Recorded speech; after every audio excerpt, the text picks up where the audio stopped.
La question pour moi, et de ce fait, n'est pas si l'enseignement supérieur africain ou l'enseignement supérieur professionnel africain deviendra un des instruments majeurs du développement pour l'Afrique, c'est quand ça deviendra. C'est une question de temps sur lequel on peut se mettre d'accord, ou en tout cas il peut y avoir des confusions, mais en tout cas est-ce qu'il deviendra, là-dessus pour moi, ce n'est pas une question.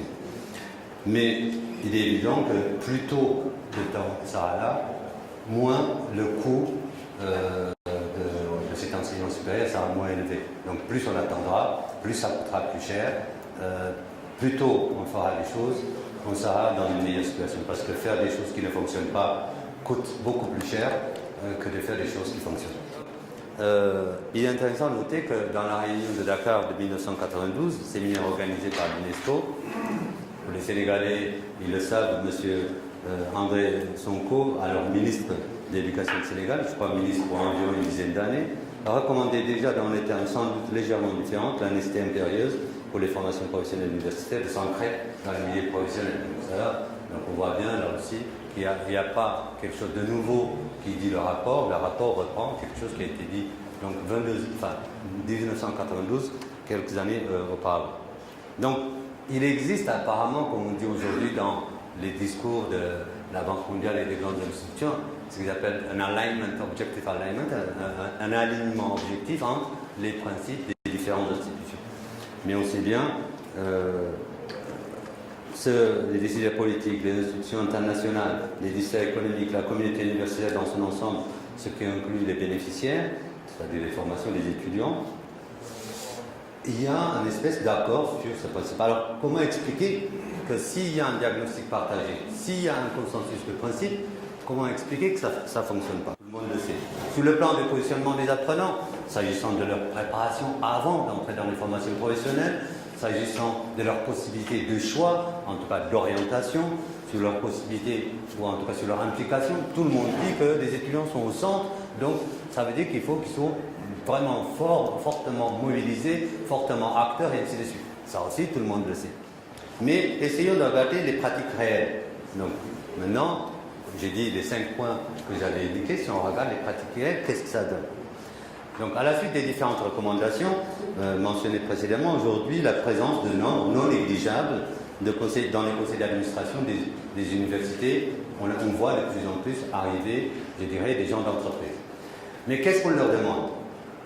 On aurait pu penser, si ces gens-là arrivent dans les conseils d'administration des universités, c'est pour apporter une compétence qui n'était pas là, une vision qui était différente, et ainsi de suite.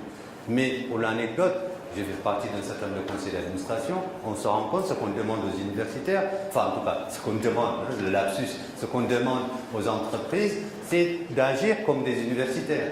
Il y a même une situation un peu cocasse dans laquelle j'ai observé, on demandait aux grands patronats dans les entreprises d'évaluer pour la promotion des professeurs. Vous savez, pour les rangs des professeurs, il y a un certain nombre d'institutions, c'est les conseils d'administration qui décident si quelqu'un devient de professeur associé, professeur. Et là, on demandait à ces gens-là de devenir carrément des experts en termes de nombre de production d'articles, et ainsi de suite. Donc eux-mêmes, pour une raison X ou Y, a commencé à jouer ce rôle-là. Donc ils abandonnaient les compétences sur lesquelles, a priori, on les avait amenés pour devenir quelque chose qu'ils ne sont pas. Donc là aussi, on voit très rapidement que les choses, je dirais, changent. Ça veut dire que quand on a introduit l'ensemble des gens dans les conseils d'administration, on n'a pas changé les règles de fonctionnement des universités.